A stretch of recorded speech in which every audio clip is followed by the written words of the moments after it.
Coucou tout le monde, j'espère que vous allez bien. Donc me revoilà pour une nouvelle vidéo. Tout d'abord, je vous souhaite à tous une merveilleuse année 2026. J'espère que tous vos rêves deviendront réalité et que vous avez passé de bonnes fêtes de fin d'année. Alors, si je vous prends en ce début d'année, c'est tout simplement pour vous annoncer les objectifs sur ma chaîne de l'année 2026.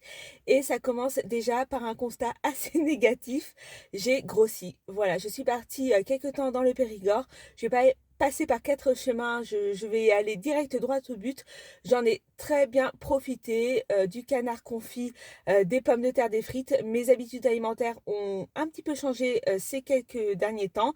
Je n'ai pas eu de piscine ces 15 derniers jours puisqu'elle a été fermée pour cause de travaux. Je me suis moins bougée, donc du coup, inéluctablement, inévitable, j'ai repris du poids. C'est-à-dire que lorsque je suis rentrée de vacances, j'ai réessayé un ancien jean dans lequel je rentrais très facilement et malheureusement, mes cuisses ne passent plus.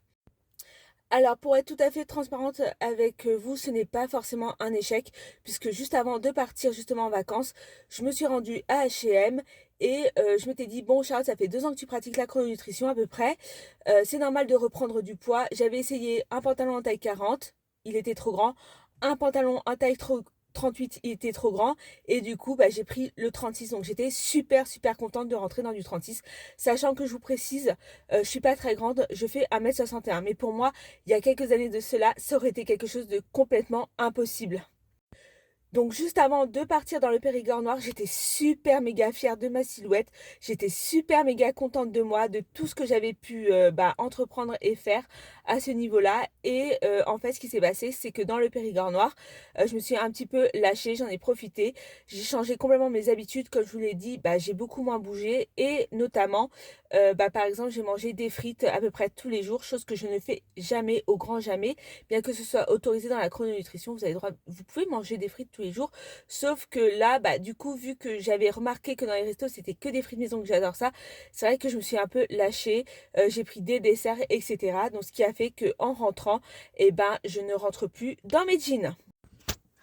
Donc, c'est l'occasion de vous annoncer tous mes objectifs pour l'année 2026. Alors, j'ai tout noté dans un carnet. Je ne sais pas si vous faites pareil à la maison, mais moi, je note tous mes objectifs de l'année dans un carnet. J'ai des objectifs par catégorie. Donc, j'ai la famille, les loisirs, les finances, le travail. J'ai tout ce que je fais. En fait, je le note dans des carnets. Et à la fin de l'année, même au milieu de l'année, tout le temps, je revois mes objectifs.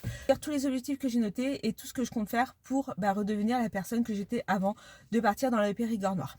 Donc tout d'abord, objectif numéro 1, donc manger sans gluten. Alors ça, je le sais que depuis la fin de l'année dernière, je l'ai appris un peu par hasard, donc je suis atteinte d'un lipodème stade 1.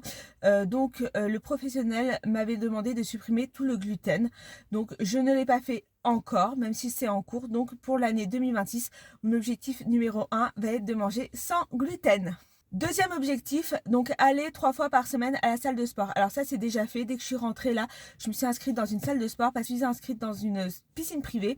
En fait c'est une salle de sport privée où je suis des cours d'aquagym, sauf que pour diverses raisons, je ne vais pas prolonger mon abonnement. Il faut savoir que cette salle privée me coûte plus de 1 000 € à l'année, que c'est un certain coût et que pour différentes raisons, j'ai envie d'arrêter mon abonnement. Donc je suis allée m'inscrire à la salle de sport. Je vais pouvoir suivre des cours de pump, de pilates et bien évidemment aller m'entraîner en salle de sport. Troisième objectif, arrêter définitivement les plats industriels. Donc ça, je crois que j'en avais déjà parlé dans une de mes vidéos. J'ai des placards entiers remplis de bonbons, de gâteaux. Donc ça, pour moi et également pour ma famille, j'ai pris comme résolution d'arrêter les plats industriels. En revenant du Périgord de vacances, d'ailleurs, j'ai fait un drive et je n'ai commandé aucun plat industriel. Ça a été très compliqué de pas commander le chocolat, de pas commander les bonbons, etc. Parce que ce qu'il faut savoir, c'est qu'il y a encore quelques temps, rien que pour le goûter, je sais pas si vous pouvez vous rendre compte, je mangeais une plaquette de Milka Oreo. À chaque goûter, je mangeais une plaquette de Milka Oreo. Donc vous voyez, je reviens de très loin. Donc ce qui induit que tout va être fait maison. Alors il y aura quelques exceptions, peut-être que je ferai un short à ce sujet, 2-3 choses que je vais conserver, mais en gros je vais supprimer tous les plats industriel. Voilà pour mes objectifs de l'année 2026. Je serai trop contente de regarder, de lire vos objectifs pour vous pour l'année 2026. Et je reviens très prochainement vers vous pour vous faire un petit état des lieux de ce que j'ai fait. Je vous embrasse tous très fort et surtout profitez de la vie.